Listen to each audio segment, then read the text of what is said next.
I'm Gurney Rude, back again in the mood. And a Wednesday evening mood, you know, Vutu viewers. It's been peeing hard all day in the south of Britain. So, wherever you are, if you're in Britain, has it been peeing for you? Because it's been peeing all day on me. Yes, life just pees on me continually, you know. It's not my fault. I am, in fact, what one might call a victim. No, I'm not, but whatever. Anyway, I thought I'd do this tonight just to illustrate a point I was making about the biased media and how they push one certain narrative when they're supposed to just report the news, or at least if they do represent one side, they're supposed to give conflicting sides, aren't they? They are, according to Ofcom, or whatever it's called. And here we have the well-known e-grifter and beggar that's just been deplatformed by YouTube this year. I think it was in about April. He was thrown off, finally, for being a bleeding grifter. And GB News has got him on here to talk about censorship, Vutu. Censorship. Yes, I think they had to enlarge the studio to make way for his enormous bleeding narcissistic ego. Come on. Come on, Brian. What's been happening? You're victim, you aware of people being cancelled, deplatformed and all the rest of it by YouTube and other platforms, but how do you respond to... I think you make a really good point about the WHO, because WHO proved itself to be eminently fallible during the COVID-19 pandemic. And so social media platforms kind of chasing their tails to be observant about WHO current policy was obviously going to be fraught with problems because, things going back and forth. It certainly wasn't just the shut up, love. They're literally banning everybody at the time. No one knew for their arse from their elbow. Let's get on to Brian. Thank you. Yes, Brian, what's happened to you? End up becoming amazing. And who did that tie-up? It's awful. Start out as sounding like stupid and crazy, from democracy to the steam engine to the internet to artificial intelligence. So we don't allow that discussion to happen in an open and honest way. We're literally depriving humanity. I mean, you could argue humanity only is where it is today because we've had this open and honest debate. Yes, we're depriving humanity of Brian Rose, you know, and he does like an open and honest discussion. Just mark my words on this, yes? And he also doesn't agree with any form of censorship. Yes, so let's just go. Millions of lives were lost because to be hoisted on his own petard. Lockdowns, about masks, about vaccine safety, and this is a real issue. And back to Article 10 or the First Amendment in the U.S. or Article 11 of the European he's got them all there. You know, that freedom of expression. Do you know what happened to all the money that you grifted during the lockdown because you were going to be London Mayor or something like you had a chance?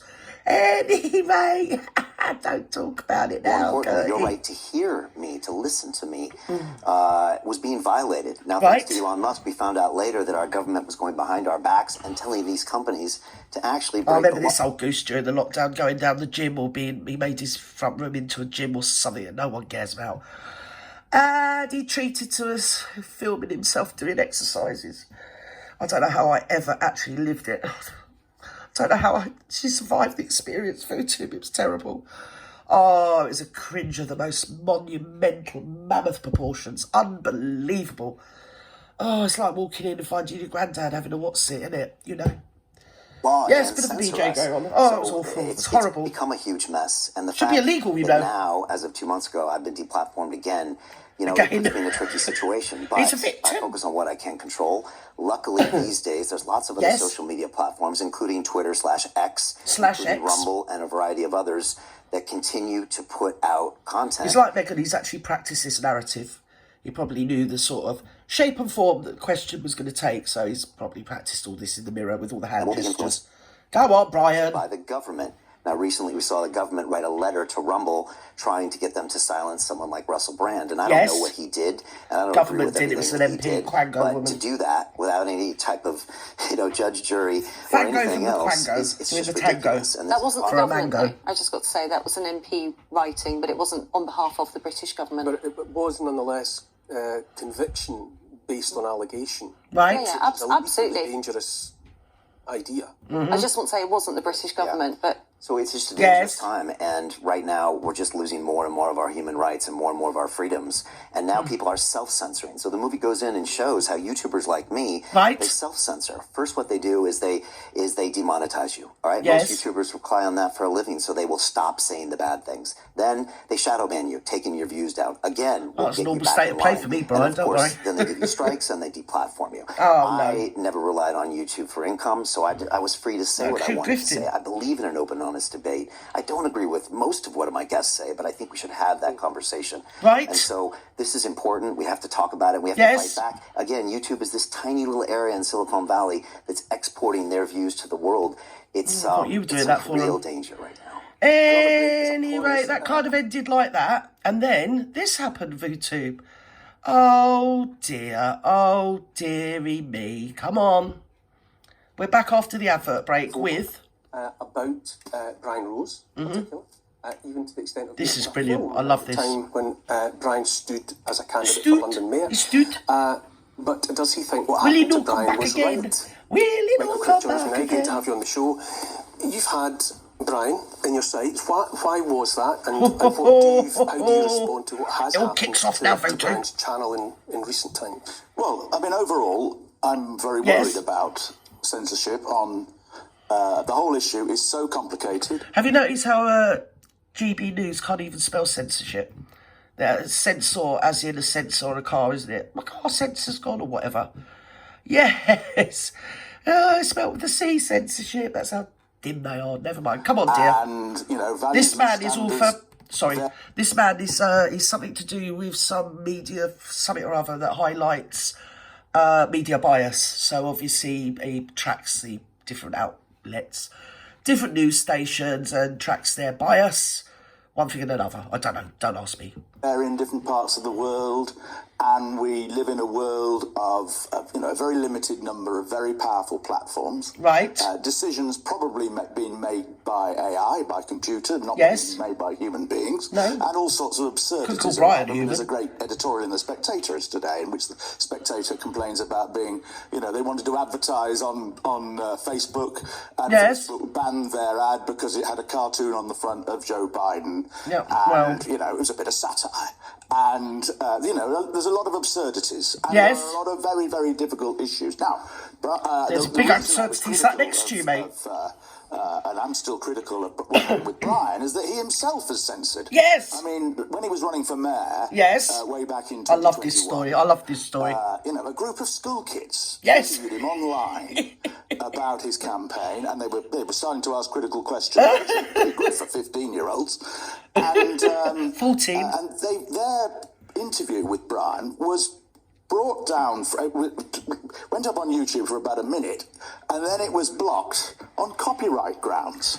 I remember it well. Do you guys out there remember it? A load of 14-year-olds with their own podcasts got him on the fact that he was going to be mayor. So asked him onto the podcast by Zoom call or StreamYard or something to question him about his, I don't know, what he was going to do if he become mayor and what his mandate was, blah-de-blah-de-bleed and blah. And he went on there thinking he's, snappy, I know everything, I'm the geezer, look at me. Doing the best sort of male version of a Mark Clit you could ever possibly do. But these 14-year-olds really held his feet to the flames and asked him really pertinent questions, really politely but pertinent. And not like most of the main media outlets, they softball people, don't they? But these kids who are all from London, live in London, go to school in London, were questioning him, and he didn't like it. Oh, he copped the nop, he did. He ended the interview, copped the strop. It was a brilliant interview. I loved it. I was laughing my head off.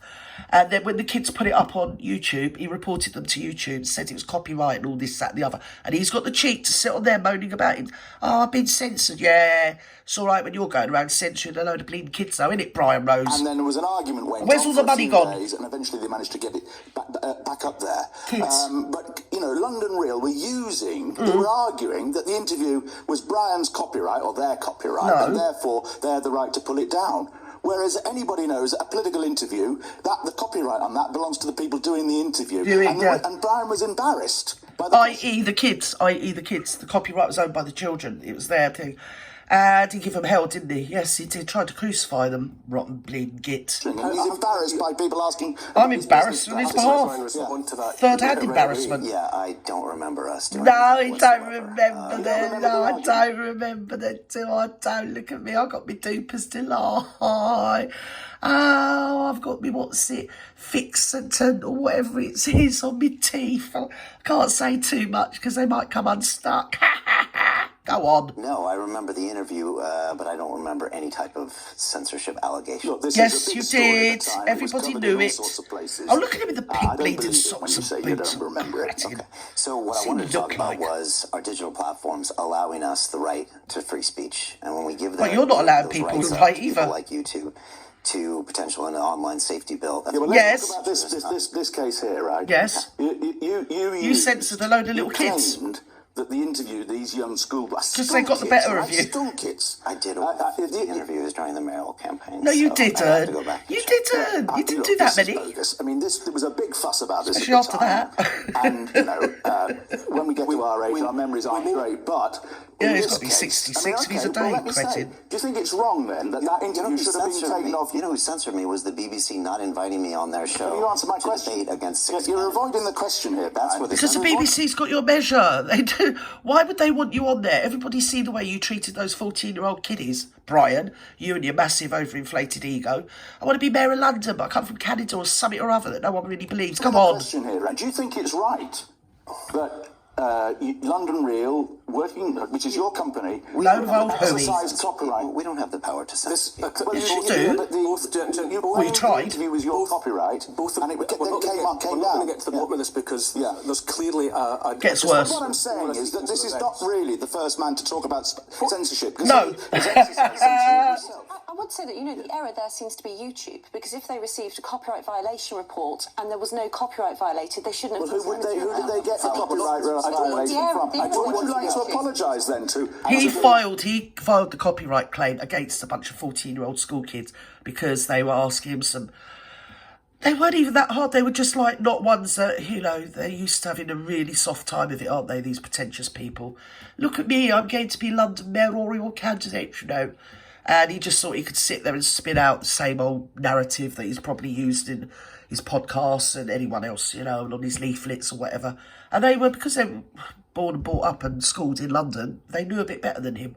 So, yeah, he didn't like it. And he threw his toys out the pram and went home early and then put a copyright strike in against a load of kids. Do you like to take this opportunity Michael, to apologise? No, he's saying he can't remember it. Schoolboy. Don't worry, we can. We're not going to get to the Well, he hasn't explained what the version of events is because he doesn't remember it.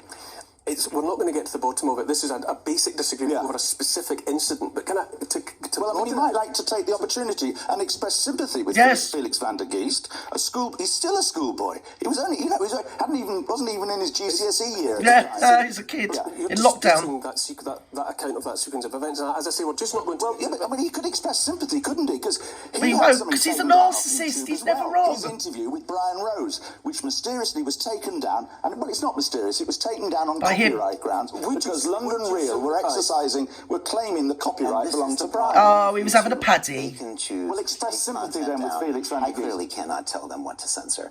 No, but why don't you express sympathy with Felix van der Geest? You know what you did, Brian. Stop. In this situation, and this had happened to we all knew. Happened to me, I'd be hugely embarrassed, and I'd be saying, Felix, give me his number. I'll ring him up. I will say. Yeah, but Brian's not going to be. Look at him. Look at him. He's delighted because he's the centre of attention. You see.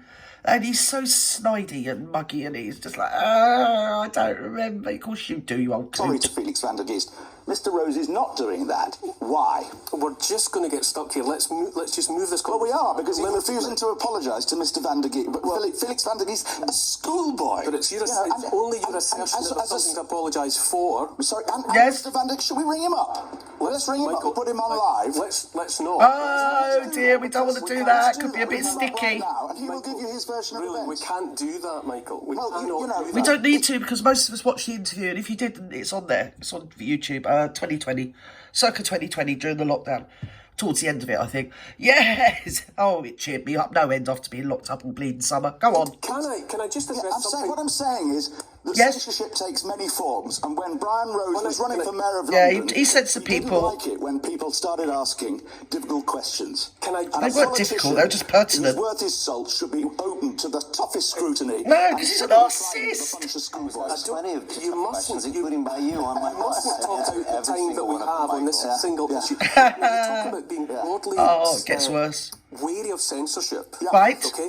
Now, on this channel, on GB... Oh, they've managed to spell censorship now with a C. Oh, dear. Anyway, move it forward. Doesn't go very well. Sort of ends a bit like this. and hardly any Labour MPs. You are a right-wing channel, and the rules in this country are very clear. There is no doubting. There is no doubting. I don't think you can deny that the channel has made space for all kinds of voices. No, not really. Left, right, Well, they're predominantly on the right. I mean, look at, when Nigel Farage takes the week off, who replaces him? Okay, who replaces him? Well, I think GB are a counterpoint to sort of like LBC and things like that, and like really they're all just as bad. So anyway, they go into a break. I'll finish it off because I can't be bothered anymore. It's annoying. They go into a break, and during the break, the producers wrestle the guy out of the studio. He's banned from the show. Oh dear! So he's on there to talk about censorship, and then becomes a victim of censorship, and calls out Brian May for being Brian Bleed, whatever his name is, that daft old git. Oh, I can't think what his name is. That prat. Anyway, Brian Rose, yes. London Real podcast. Called him out for being a crashing great big hypocrite. So anyway, I'll leave you to your own devices from now on in. I will bother you no longer. Have a lovely evening and have a fantastic whatever it is you do. Bye-bye now.